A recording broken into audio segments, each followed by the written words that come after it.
Bonsoir, bonsoir chers compatriotes, bonsoir. Bonsoir, bonsoir.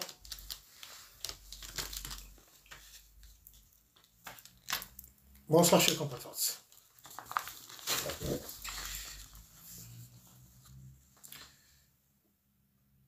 Connectez-vous. Alors, merci à vous qui venez de vous connecter.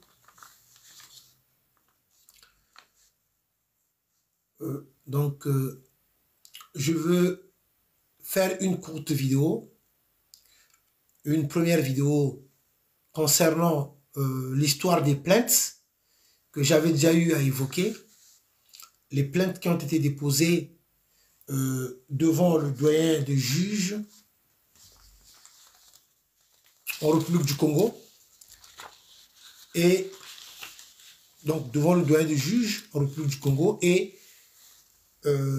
les plaintes aussi qui ont été aussi donc déposées ici en France concernant donc Sassou Nguesso, le régime de Sassou,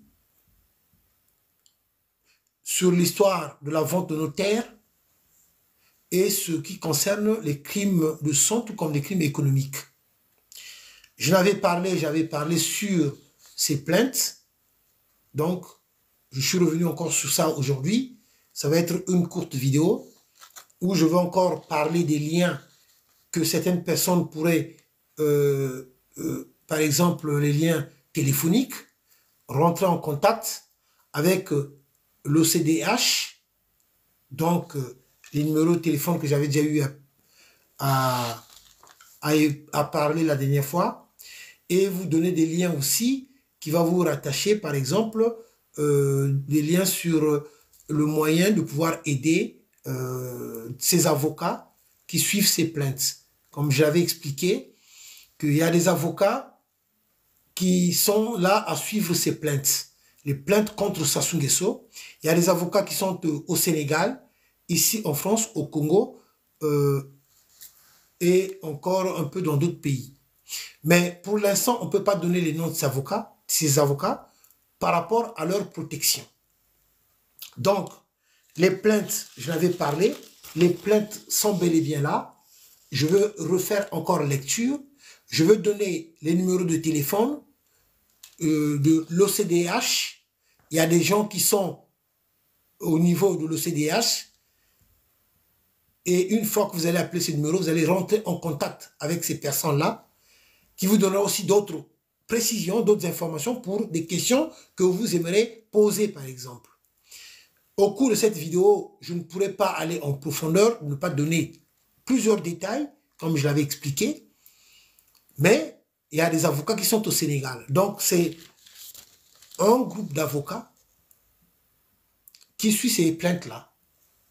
Alors, la question qui m'avait été posée dernièrement, il y avait quelqu'un qui avait posé la question, pourquoi déposer plainte au niveau de Brazzaville? Bonsoir à ceux-là que je n'ai pas salué, bonsoir. J'avais expliqué que c'est tout à fait normal qu'on puisse déposer plainte au niveau de Brazzaville. Maintenant, qu'ils répondent favorablement, qu'ils ne répondent pas favorablement, nous, c'est pas ça. Nous, c'est en fonction de la réponse qui sera donnée et le temps dont nous allons compter. Et c'est en fonction de ça aussi que nous allons aussi nous adresser à d'autres juridictions. Comme j'avais dû évoquer, par exemple, saisir au niveau de Genève, par exemple. Alors, les plaintes sont bel et bien là. Je veux refaire lecture, mais parlons par exemple sur ce qui concerne l'histoire de nos terres.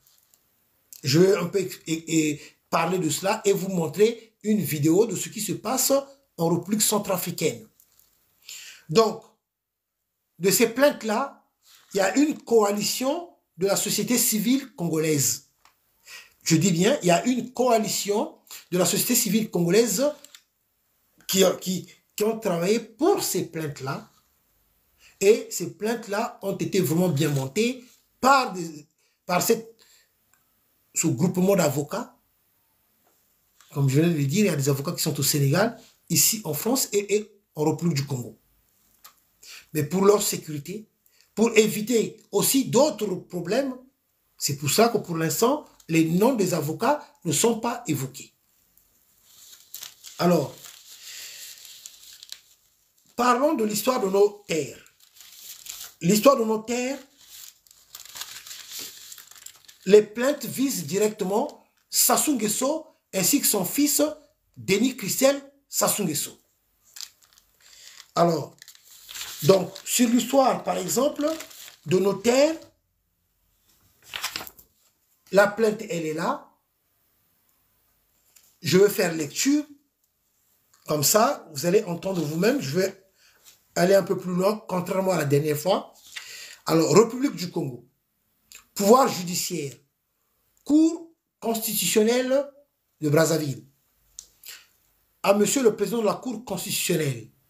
À Brazzaville, République du Congo. Requête en inconstitutionnalité et en annulation de l'accord cadre signé à Brazzaville le 12 avril 2022 entre le gouvernement de la République du Congo et la République du Rwanda en violation des articles, non, en violation des dispositifs des articles 5, 44, 53, 219 de la Constitution du 25 octobre 2015. L'Observatoire congolais des droits de l'homme, en sigle OCDH, le Mouvement pour la culture citoyenne, en sigle MCC, et consorts, résidant tous à Brazzaville, au numéro 32, avenue des Trois Martyrs, Mungali, respectivement, pris en la personne de leurs dirigeants résidant à l'adresse précitée. En honneur de saisir votre cours pour vous exposer très respectueusement ce qui suit. Attendu que les parties mises en cause, M. Sassou Nguesso, Denis Christelle Sassou Nguesso, et à leur titre et qualité respective, ont signé entre 2022 et 2023 un accord cadre au traité à caractère international avec la République du Rwanda. Traité dont les conséquences néfastes sont à ce jour visibles sur les terres congolaises, où les paisibles citoyens tirent leurs moyens de subsistance depuis des temps immémoriaux. Ceci, après la signature de cet accord cadre signé à Brazzaville le 22 avril 2022, au détriment des populations congolaises en général et celles des zones visées par des cessions des terres congolaises en faveur de la République du Rwanda ou de ses ressortissants, sans jamais avoir informé les populations indigènes attachées à ces terres de façon séculaire. Attendu que ce traité dit accord cadre a été signé en violation des articles 5, 44, 53 et 219 de la Constitution du 25 octobre 2015 en vigueur en République du Congo, sans rectification par les représentants du peuple. Que le peuple congolais souverain, qui ne s'est pas prononcé par voie référendaire sur ces traités internationaux inconstitutionnels, s'oppose farouchement à celui-ci, dans la mesure où il met en péril son droit d'appartenance à ces terres et d'y cultiver paisiblement pour assurer sa survie. Voilà le doyen des juges. La plainte avait été déposée devant le doyen des juges d'instruction près du tribunal de grande instance de Brazzaville.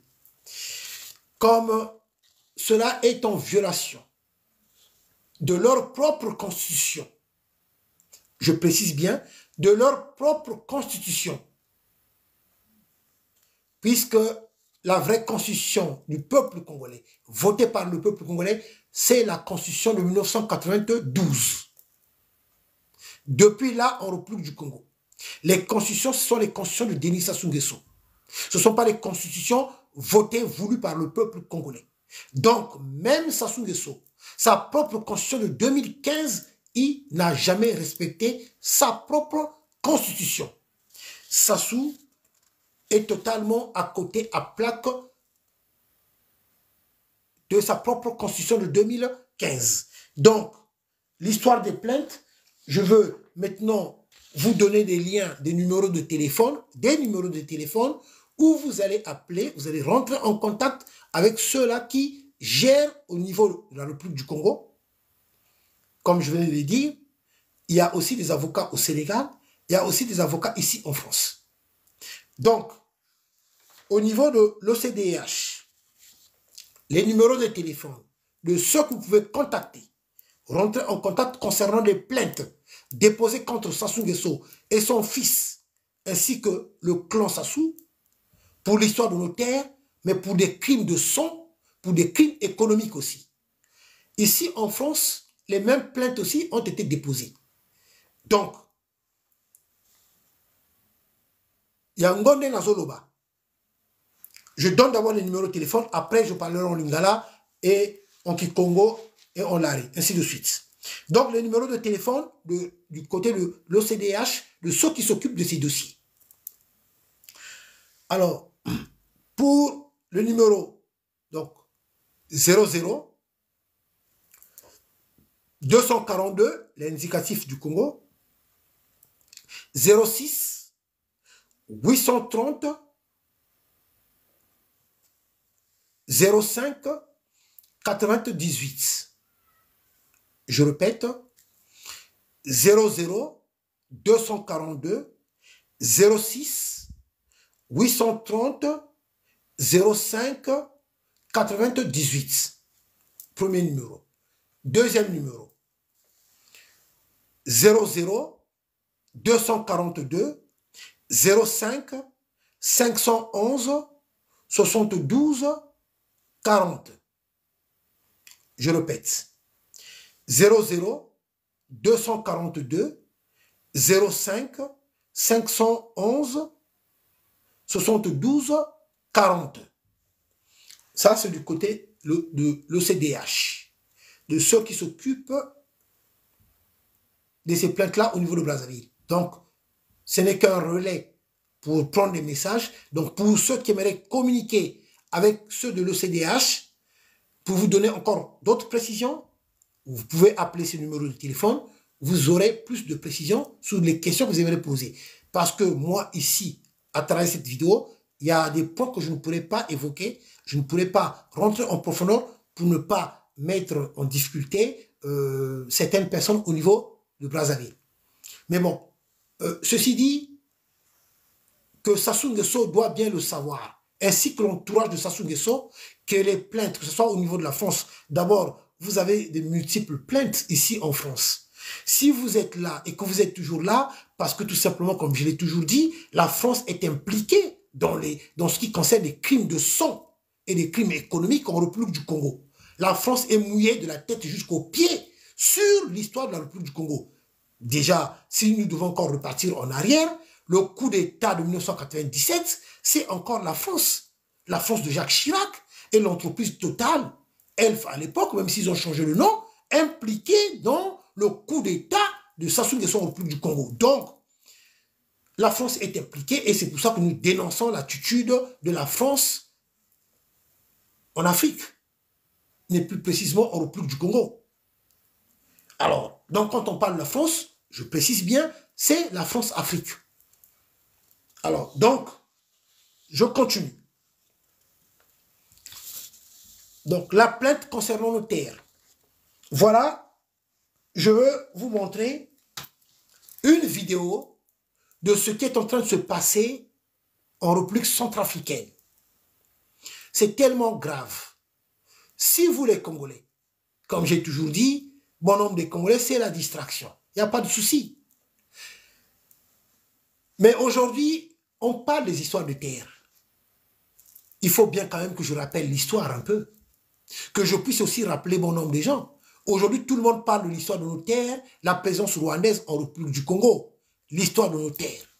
Mais quand j'avais commencé à parler sur l'histoire de nos terres, il y a très longtemps de cela, très longtemps, j'étais le premier à parler sur l'histoire de nos terres en République du Congo. Il y a très longtemps. Ceux qui ont tendance à me suivre, ils vont bien s'en souvenir sur mes pages Facebook à l'époque.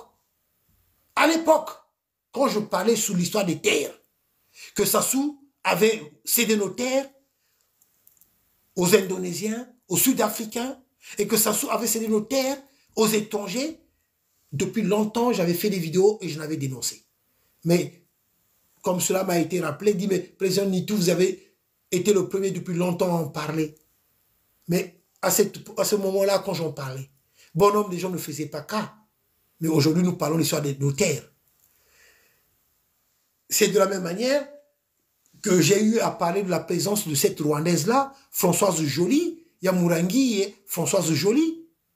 Mais depuis longtemps, je dénonçais la présence de Françoise Joly. Le danger qui nous guettait sur Françoise Joly. À cette époque-là, elle n'avait pas été nommée ministre. Parce que si vous ne le savez pas, Françoise Joly, elle est ministre. Hein. Elle est ministre en République du Congo. Donc, elle touche aussi ces 15 millions de francs CFA. Françoise Joly, elle est ministre en République du Congo. Et en même temps, conseillère de chambre. Pour ne pas dire conseillère à la présidence ou conseillère de Sassou Nguesso. Moi, j'aime bien préciser les choses. Conseillère de chambre de Sassou Nguesso, Françoise Joly, de son vrai nom, Yamourangi Mureka. Yamourangi Mureka, de son vrai nom. Alors, ça, c'est des choses que depuis longtemps, j'en parlais. Alors, la présence de Françoise Joly, dont j'avais déjà dénoncé depuis longtemps, mais aujourd'hui, après un moment donné, les gens, quand ils ont vu, ils ont compris le danger qui nous guette, ce qui se passe. Oui, maintenant, bon, c'est vrai que tout le monde en a parlé de Françoise Joly. Mais elle est là depuis longtemps, Françoise Joly. Et là, maintenant, elle est ministre, Françoise Joly. Donc, elle touche aussi ces 15 millions de francs CFA, la conseillère de chambre de Sassou Nguesso, Yamourangi et Mureka, Françoise Joly. Peuple congolais, chers compatriotes. Et pourtant, nous avons la chance, pour nous qui sommes en Europe, nous avons la chance d'avoir l'Internet, presque, disons, la gratuité de l'Internet. Qu'est-ce qui nous empêche de pouvoir se documenter?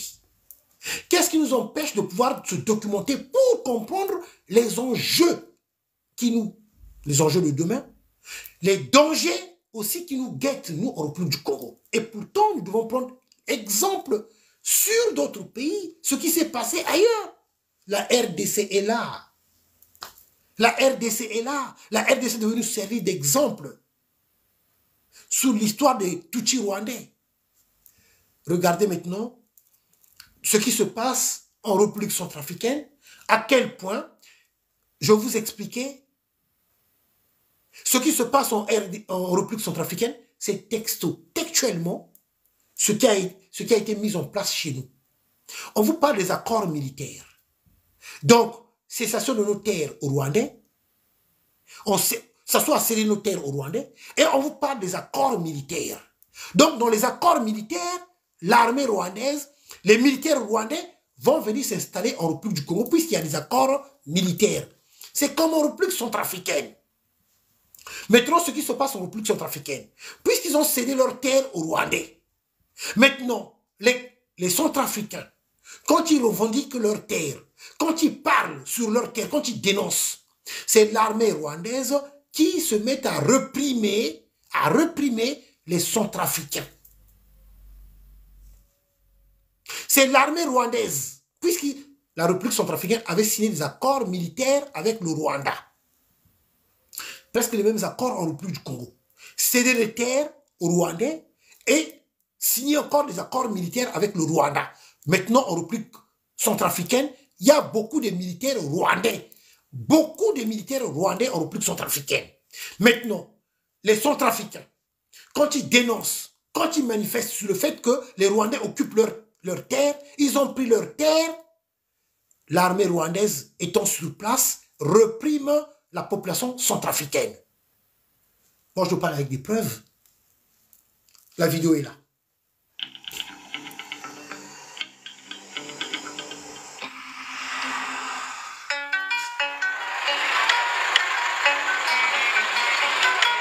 C'est le dernier samedi du mois à Bangui, la capitale de la République centrafricaine. Le jour d'Umuganda. Ces travaux communautaires, obligatoires au Rwanda, ont été importés en Centrafrique.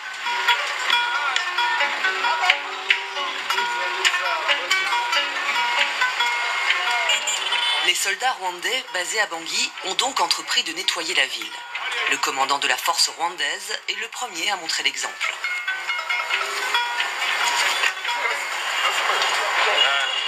Comme il y a le défilé de première division sur la voie là, sur la voie là, de là, il y a jusque là-bas, dès qu'on finisse. Donc la descente là, il y a encore des herbes de ce côté-là. On va continuer. Le colonel Alphonse Gaïma, commandant de la force rwandaise, s'assure que ses troupes accomplissent bien leur mission du jour. Il veut montrer que ces hommes sont au service de la population. J'ai travaillé avec quelques-uns tout à l'heure. On essaie de conscientiser, de mobiliser ceux qui sont aux alentours. Parce que vous voyez les gens qui viennent de l'extérieur, ils viennent nous aider pour qu'on puisse assainir la ville. Il faudrait la mentalité change. Il faudrait que les gens mettent la main à la pâte, qu'ils font leur travail, ils sont centrafricains. Les gars viennent de Rwanda pour venir les aider. Il faudrait qu'ils fassent un effort de le faire. Réputée efficace et disciplinée, quel rôle joue véritablement l'armée rwandaise?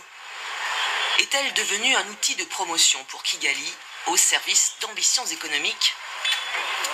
C'est ce que nous allons vous montrer en parcourant 4 États africains où le Rwanda profite de son soutien militaire pour développer ses sociétés.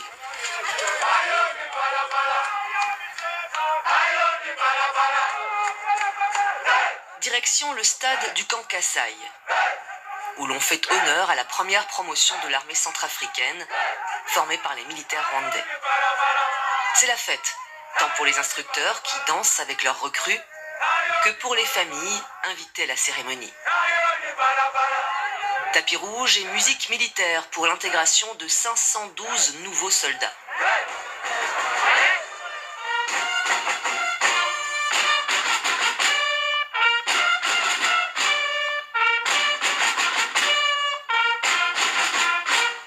Chers lauréats, vous avez été formés pour affronter l'ennemi dans n'importe quelle condition au niveau tactique et nous sommes convaincus que vous y parviendrez.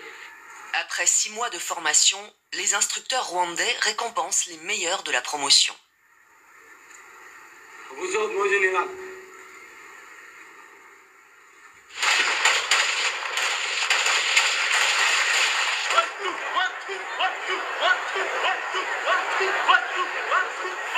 Tir de précision, technique de combat. Les jeunes soldats ont aussi été formés aux arts martiaux.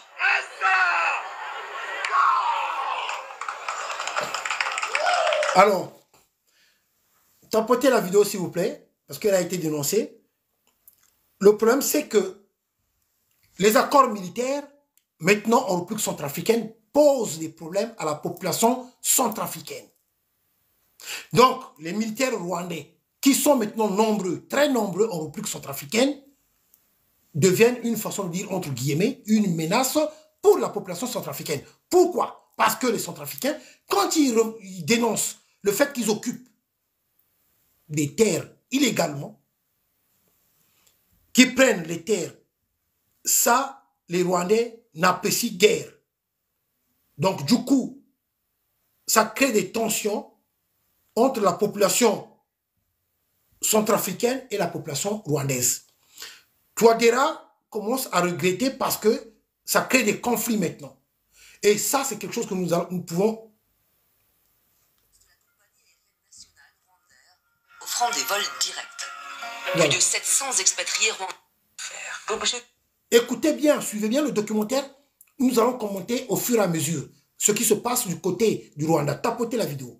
Du côté de la République centrafricaine. Comment les Rwandais ont envahi, les Tutsis rwandais ont envahi la République centrafricaine et il y a d'énormes tensions maintenant.Tif étant que quand elle se retire, une Rwandaise, cela ne correspond pas à un retour au conflit en phase aiguë.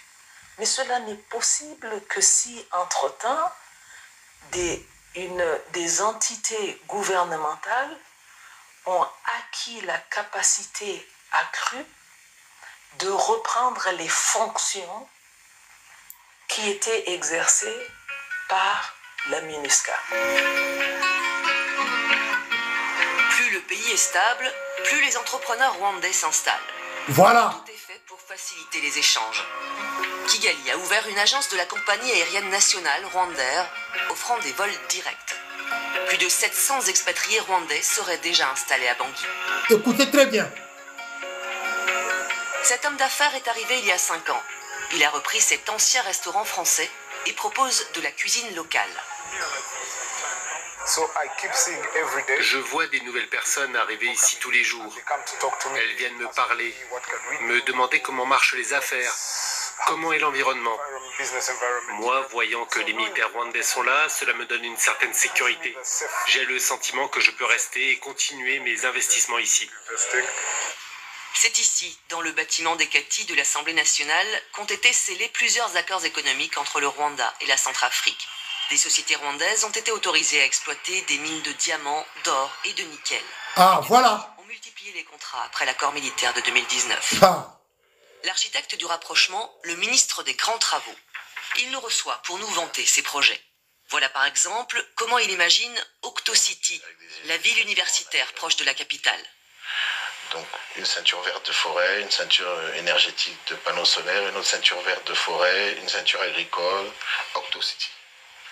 Ceci 8 milliards de dollars d'investissement avec tout ce qu'on vient de découvrir dans ce pays. Donc on a aussi assez de garanties à offrir donc, aux différents opérateurs. D'énormes gisements d'or, donc c'est pas ce qui manque. Bon, voilà. Avec les Russes présents en Centrafrique depuis 2018, les Rwandais sont les partenaires privilégiés. Le ministre estime les investissements bilatéraux à plus de 200 millions d'euros. Il voit dans ce partenariat une coopération panafricaine. Tu parles. Le Rwanda a été amené à lutter dans des conditions dramatiques contre le néocolonialisme français. Aujourd'hui, nos frères du Rwanda aspirent aussi à la puissance. Ah ouais. Donc, il n'y a aucun antagonisme dans nos approches. Et c'est vrai que... Le monsieur que vous voyez là qui est en train de parler, et il regrette énormément. Je ne sais pas ce qu'il est devenu aujourd'hui, mais la question que les gens se sont toujours posés du côté de la République centrafricaine, est-ce que c'est à travers lui qu'il avait été corrompu? C'est parce que bon nombre des accords avaient été signés à travers le monsieur que vous voyez là dans la vidéo. Est-ce qu'il avait été corrompu?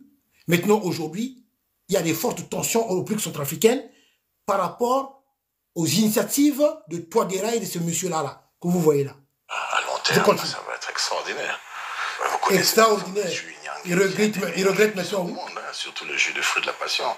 Et donc, effectivement, le groupe Inyangé s'est associé avec des opérateurs économiques centrafricains pour monter une unité de production de jus de fruits ici, pour pouvoir satisfaire la demande locale, régionale et continentale à terme.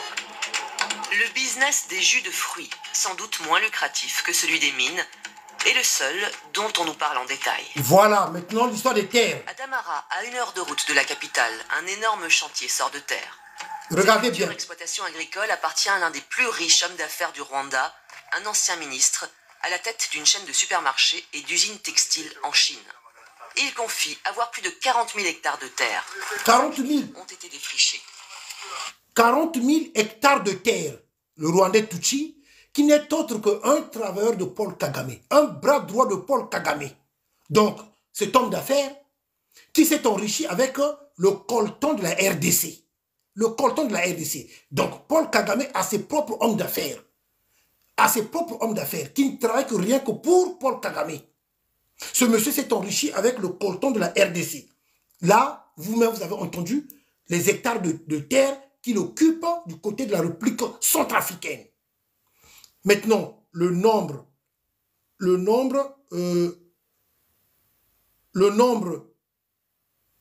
des Tutsis rwandais qui arrivent en masse en République centrafricaine, puisqu'il y a maintenant des vols directs et suppression de visas. Comme ils ont fait chez nous en République du Congo. Chez nous en République du Congo, il n'y a plus de visas entre le Rwanda et la République du Congo. Donc les Rwandais peuvent venir à n'importe quel moment, ce que j'avais déjà eu à expliquer à plusieurs reprises. De la même manière, posez-leur la question. Pourquoi ils ont même supprimé les visas avec le Kenya? Aujourd'hui, bon nombre de Congolais peut-être ne le savent pas, les Kenyans peuvent rentrer au Congo, peuvent venir au Congo en masse, tranquillement, puisqu'il n'y a plus de visas. Est-ce que j'avais déjà eu à parler de cela, à expliquer? Vous connaissez la population kenyane? De combien est la population kenyane? Du côté du Kenya, j'avais expliqué en disant qu'il y a des bidonvilles, que ce soit du côté de Mombasa. Le Kenya est tellement sous-peuplé. Et bon nombre des Tutsis rwandais se sont immigrés du côté du Kenya. Ils vivent dans des bidonvilles. Des tensions qu'il y a actuellement du côté du Kenya. Suivez seulement des reportages. Les Tutsis ont tout fait pour arriver au pouvoir. Ils ont maintenant le pouvoir. Le président qui est actuellement à la tête du Kenya, il est d'origine Tutsi rwandais. C'est pour ça qu'il a signé des accords en faveur du Rwanda. Ces accords qui ont permis à la population kenyane de sortir dans les rues, de contester ces accords-là. Suivez les reportages. Suivez ce qui se passe. Ailleurs, comme ça, vous allez comprendre. Maintenant, pourquoi Sassou avait supprimé les visas avec le Kenya? Nous sommes un pays francophone. L'autre côté, c'est un pays anglophone. Oui, c'est vrai, il n'y a pas de souci. Les gens peuvent y aller, mais au bénéfice de qui exactement? Les accords de libre circulation. La suppression des visas. Ça serait au profit de qui? Au profit plutôt du Kenya. Puisqu'ils sont tellement sous-peuplés. Ils ont besoin des terres. Il y a des bidonvilles chez eux. Ils ont besoin d'espace. Donc du coup, vous allez voir débarquer en République du Congo des Kenyans qui vont arriver en masse en République du Congo puisqu'ils veulent des espaces, ils veulent des terres. Je rappelle encore que du côté du Kenya, il y a des bidonvilles. Beaucoup de bidonvilles. J'ai oublié encore d'autres bidonvilles. Ils sont tellement surpeuplés. Prenons la capitale Nairobi. Rien que Nairobi, la capitale Nairobi, j'ai oublié, j'en avais noté quelque part, la densité, la surpopulation au niveau de la capitale Nairobi, mais c'est énorme. C'est énorme. Alors, ça c'est Nairobi. Maintenant, imaginez-vous maintenant, vu qu'ils ont supprimé les visas, donc les Kenyans peuvent débarquer chez nous en masse, tranquillement, en République du Congo. C'est facile, hein? Il suffit qu'un Kenyan arrive avec sa famille, tout et tout, il s'installe. Une fois qu'il est installé, ceux qui sont restés au Kenya, ben, ils vont maintenant pouvoir venir chez lui. Il va les accueillir, en attendant de dormir, une façon de dire, soit au salon, de dormir je ne sais où, et l'autre qui vient d'arriver là, aussi lui, il va trouver maintenant un endroit pour aller habiter. Lui aussi, il va aller s'installer quelque part. Il va aussi maintenant faire venir ceux qui sont restés là-bas. L'autre aussi, les autres vont arriver. Et au fur et à mesure, ils vont arriver. Mais nous allons disparaître. Vous, les Congolais de la République du Congo, nous allons disparaître. Depuis longtemps, je l'ai toujours dit, nous allons perdre notre identité. Nous allons perdre notre identité, nous allons disparaître. Ce que je dis n'est que vérité. Aujourd'hui, vous parlez de l'histoire des terres. Mais depuis longtemps, quand je parlais de l'histoire de terre, qui me soutenait, qui m'encourageait? Les vidéos sont là. Les histoires de terre, j'en parle depuis 2016, 2017, 2018. Les histoires de terre. Mais aujourd'hui, maintenant, tout le monde parle des histoires de terre, mais depuis longtemps. Je l'avais dénoncé depuis longtemps. La présence de la Rwandaise, Françoise Joly, Yamurangi, je l'avais dénoncé depuis 2017, 2018. 2019, je parlais... 2019, je parlais de cette dame-là. Mais aujourd'hui, bon nombre de gens le découvrent, mais elle est devenue ministre. Ça aussi, il y a des gens qui ne le savent pas. Elle est devenue ministre. Elle est ministre. Françoise Joly, Yamurangi.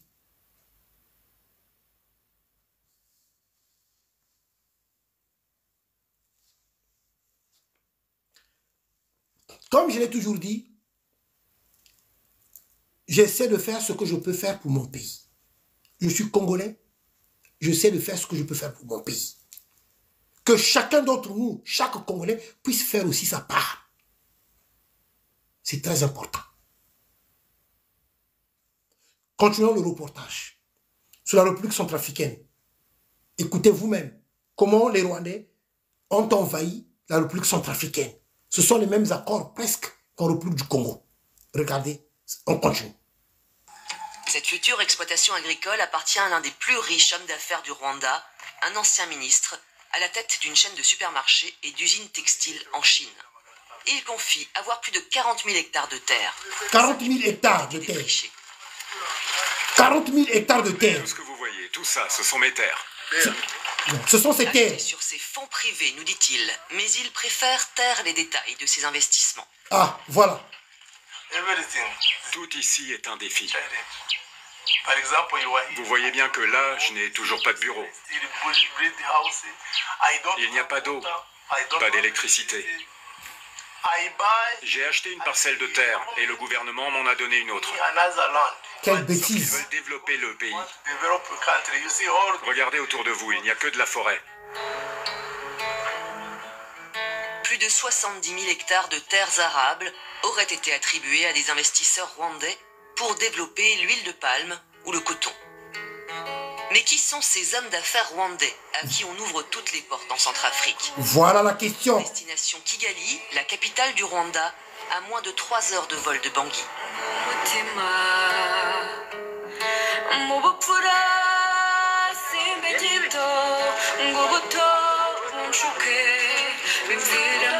Le Rwanda est un tout petit pays, très peuplé, doté de peu de ressources naturelles. Mais il a connu un développement remarquable ces 30 dernières années. Le président Paul Kagame est fier de la réputation de son pays, considéré comme l'un des moins corrompus en Afrique. Clé du redressement rwandais, une société très discrète.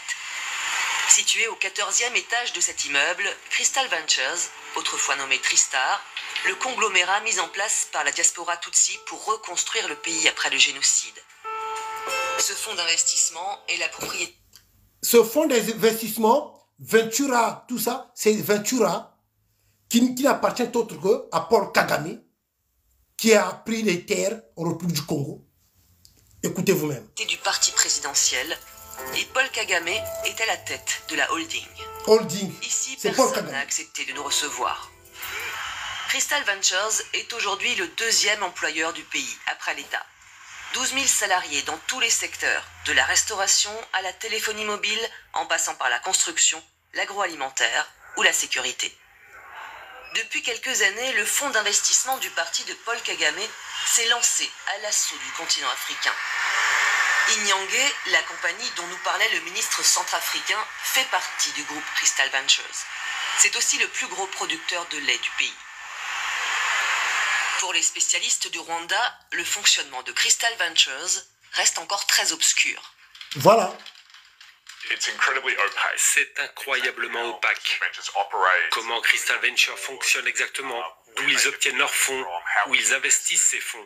Tout cela est vraiment trouble. Et le gouvernement fait tout pour maintenir ce flou. Je pense que c'est parce qu'ils ne veulent pas dire à quel point la société est contrôlée par l'État. Voilà. Tout ce qu'on voit en ce moment, Crystal Ventures. Le coltan de la RDC. Le coltan de la RDC. Le coltan de la RDC. Donc, ce consortium géré par Paul Kagame, où il avait placé ses hommes d'affaires.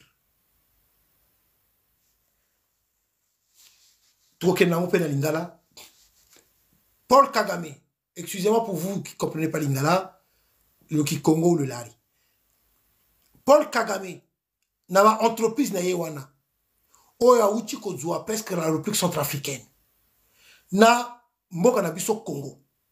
A tchaba homme d'affaires nae, qui ne travaille que rien que pour Paul Kagame.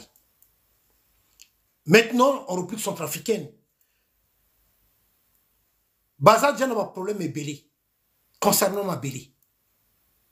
Parce que les hommes d'affaires de Paul Kagame, des Tutsis rwandais, ils ont pris de plusieurs hectares. Rien que pour cet homme d'affaires là que vous avez vu là. 44 000 hectares, quelque chose. Rien que lui, à lui seul. Et il dit bien, ce sont mes terres. Donc ce sont ses terres. Vous l'avez vu, vous l'avez entendu vous-même. Ce qu'il a dit, l'homme d'affaires de Paul Kagame. Ce sont ses terres. Continuons encore.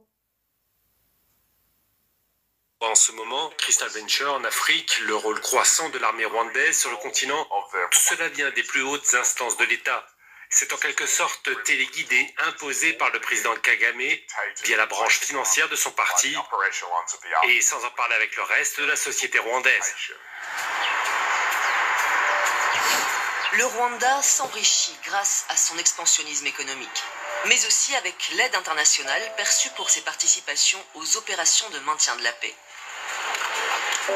Kigali, très critique à l'égard de l'ONU pour son inaction lors du génocide de 1994, se construit pourtant une image grâce à elle. Cette académie militaire a été créée en 2012 pour former des gardiens de la paix en Afrique. L'état-major rwandais nous ouvre les portes d'un séminaire de formation, celui des officiers. Donc, pour revenir à ce que je disais tout à l'heure,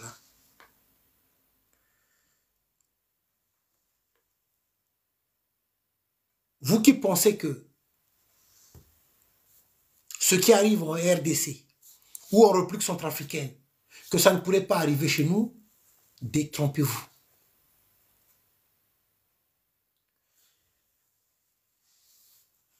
Les plaintes ont été déposées.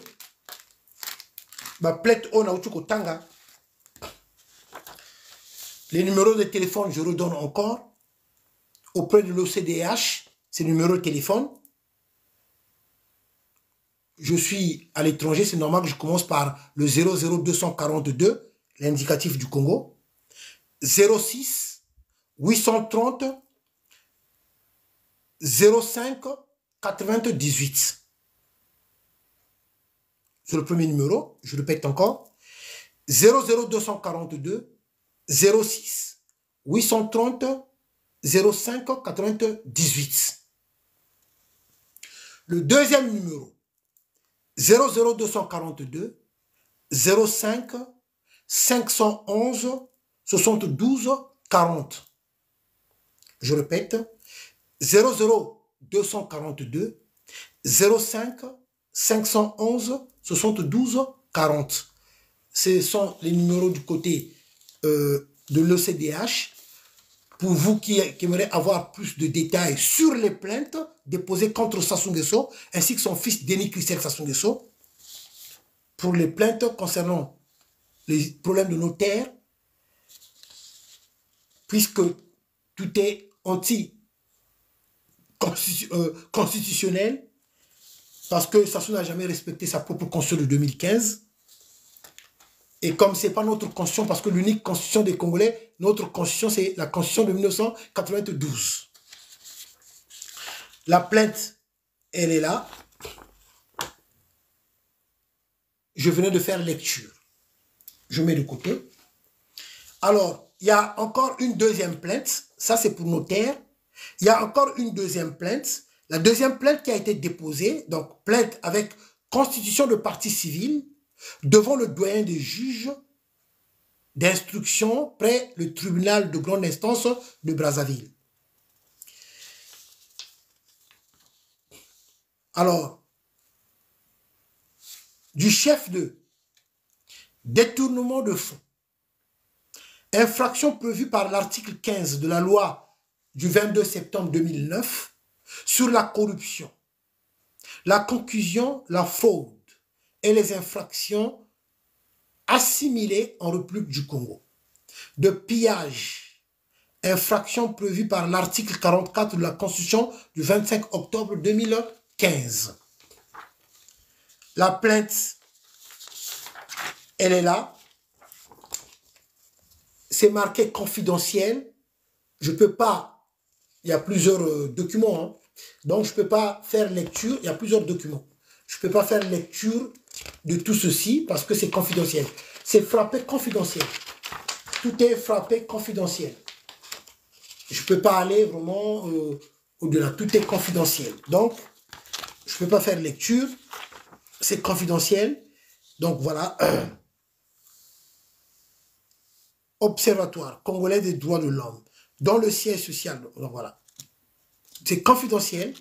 Voilà. Donc, ça, c'est la plainte contre Sassou Nguesso pour des crimes de sang, des crimes économiques, de détournement de deniers publics, tout est là. Et ce dossier-là, ces plaintes-là, se trouvent devant le juge, devant le doyen des juges d'instruction du plein du tribunal de grande instance de Brazzaville. Il a déjà la plainte. Il a déjà tous les dossiers.